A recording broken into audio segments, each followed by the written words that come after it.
Bueno, hasiko naiz irakurtzen zuen botoak eta ja, erabaki duzu.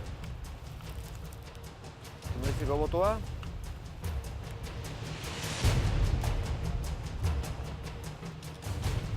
Oibarrentzat.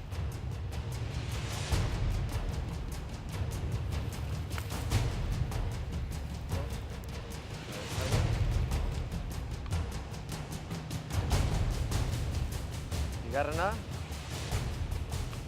pertsona bera, Oibar, 2 boto eta 2 zuretzat.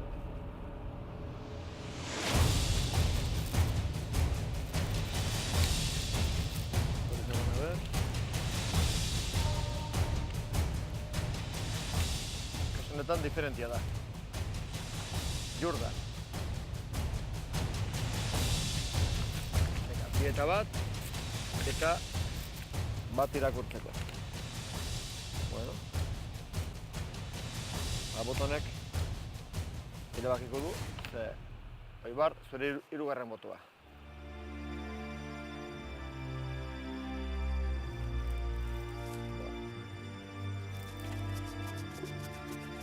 Bueno, ikusten zaitut hola herri bartxota, zer aldez aurretegia hitzein da edo, abai? Claro.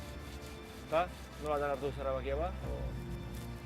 Hartuta, nahiago dut eurek egotea da bihar irabaztea, eta azkenan nik hankak txarto dekota zue bai, eta korrika egiteko gaur errebente dutaz, ampoiak eukin dutaz, bai, eta bueno. Eta, sendatzeko espentzik ez edo, horako gauzak eta sendatzen aldira? Banabil aste bete ja horregaz. Orduan, zuk eskatu duzu botua. Bai. Eta, zuentzat horren erraxa. Bai. Errestu du. Bihar irabazteko kondizioz, Bai. Eta, berak ez pasuen botua eskatu. Gogor jarriko zen. Bai. Beste erabaki bat hartu behar, edo euskalo. Eta, emaitzatzen berdin izango? Ez dakit bizimo esan. Gaur guk dueloa bukatu ondoren ja berako komentatu hori. Orduan, da horrez nire neu bintzat ez neukan pentsau eta zer irabaztea bakarrikan geneukan buruan. Orduan, bestelako gauzetaz irabakirik hartu gabe eta. Orduan, Pues hemendik aldeitiko kontaden ikusten zaitut, Oibar? Baina nahiago dut eurek egotea finalean, bai, hemen dago irabazlea eta jazta.